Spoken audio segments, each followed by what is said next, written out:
1947 সাল একটি নতুন ভোরের সূচনা।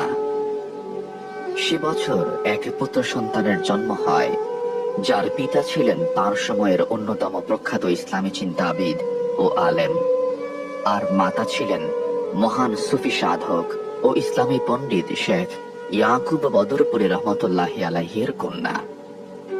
সময়ের সঙ্গে সঙ্গে সেই ছোট্ট ছেলেটি বড় হতে থাকে। কেউই জানত না একদিন সেই শিশুই পরিণত হবে এমন এক বিশাল বৃক্ষে, যার ছায়ায় আশ্রয় নেবে হাজারো এতিম, বিধবা ও অসহায় মানুষ। একদিন তিনি যখন প্রথম শ্রেণীর ছাত্র, স্কুল থেকে ফেরার পথে একটি জীর্ণ শীর্ণ বাড়ি চোখে পড়ে। সেখানে বাস করতেন এক অসহায় বিধবা নারী। সেই দৃশ্য দেখে তার চোখ অশ্রু সজল হয়ে ওঠে। তিনি বাড়ি ফিরে মায়ের কাছে গিয়ে সেই বিধবার জন্য একটি নতুন ঘর নির্মাণের উদ্দেশ্যে টাকা চান। সেদিন থেকেই শুরু। এরপর আর পেছনে ফিরে তাকাতে হয়নি। তিনি নিজেকে সম্পূর্ণভাবে দান, খয়রাত ও শিক্ষার কাজে নিয়োজিত করেন। তার শিক্ষা জীবন ছিল অত্যন্ত উজ্জ্বল।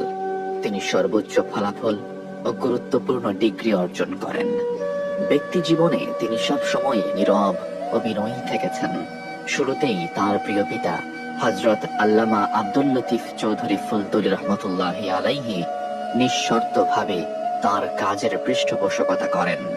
ধীরে ধীরে বাংলাদেশ ও প্রবাসের বহু দানশীল মানুষ এই মহৎ উদ্যোগে যুক্ত হন। 2022 সালে তিনি লতিফি হ্যান্ডস নামক একটি দাতব্য সংস্থা প্রতিষ্ঠা করেন।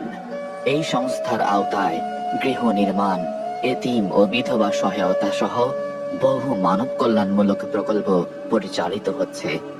তার সারা জীবনের কর্মযজ্ঞে তিনি হাজার হাজার এতিম ও বিধবার জন্য আশ্রয়স্থল নির্মাণ করেছেন।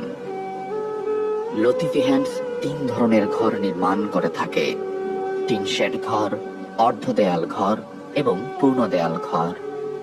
পানি প্রকল্পের আওতায় টিউবওয়েল, অজুখানা ও কূপ স্থাপন করা হয়, যা বিভিন্ন অঞ্চলের হাজারো মানুষের জন্য নিরাপদ ও বিশুদ্ধ পানির উৎস নিশ্চিত করে।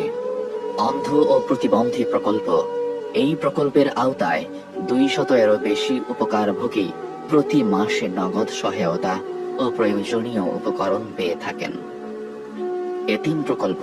এটি অন্যতম প্রধান প্রকল্প, যার মাধ্যমে হাজারো অসহায় এতিম শিশু স্বাভাবিক জীবনযাপনের সুযোগ পায়, যে জীবন তারা পেত যদি তাদের পিতা জীবিত থাকতেন। 1972 সালে হযরত আল্লামা আব্দুল লতিফ চৌধুরী ফুলতলী রহমতুল্লাহি আলাইহি কর্তৃক প্রতিষ্ঠিত লতিফিয়া এতিমখানায় বর্তমানে 1,500-এরও বেশি এতিম শিশু বসবাস করছে। কোরবানি প্রকল্প। প্রতি বছর ঈদ উল আজহার সময় ফুলতলী সহ বাংলাদেশের বিভিন্ন অঞ্চলে হাজারো দরিদ্র মানুষকে মানসম্মত কোরবানির গোশত বিতরণ করা হয়। অনেকেই বলেন বছরের এই এক সময়ই তারা গোশত খাওয়ার সুযোগ পান। রমজান প্রকল্প। রমজান মাস জুড়ে 1200-এরও বেশি মানুষকে ইফতার ও সাহরির ব্যবস্থা করে দেয়া হয়। জীবিকায়ন প্রকল্প।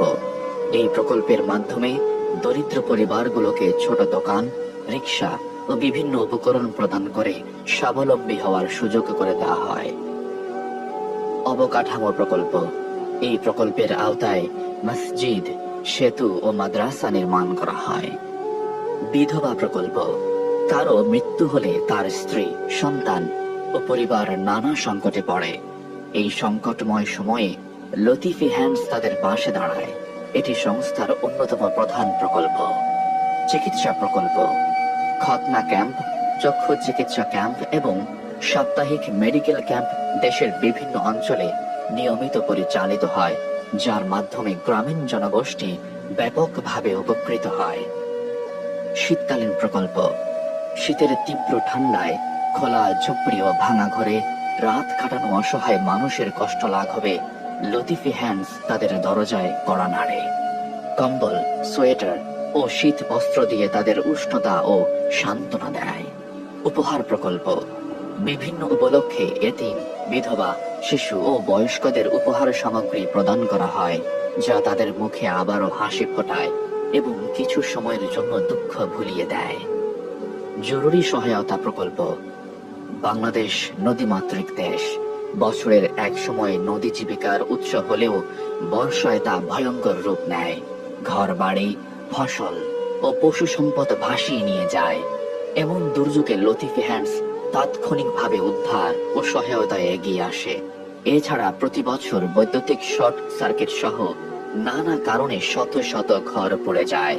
এসব জরুরি অবস্থায়ও সংস্থাটি দ্রুত ব্যবস্থা গ্রহণ করে। এইসব দাতব্য কার্যক্রম পরিচালিত হয় সেই মহান ব্যক্তির দিক নির্দেশনায়, যিনি একদিন তার মায়ের কাছে কান্না ভেজা চোখে এক বিধবার জন্য ঘর চেয়েছিলেন, যার পিতা কোনো প্রশ্ন ছাড়াই তাকে সমর্থন দিয়েছিলেন, আর মা বাবা নীরব রাতের প্রহরে তার জন্য দোয়া করতেন। যদিও তিনি নিজেকে আড়ালেই রাখতে পছন্দ করেন, তবুও তার উদারতা ও নিষ্ঠার প্রভাব আজ সারা বিশ্বে অনুভূত হয়। তিনি আর কেউ নন, তিনি আমাদের প্রিয় মুর্শিদ হযরত আল্লামা ইমাদউদ্দিন চৌধুরী ফুলতলী।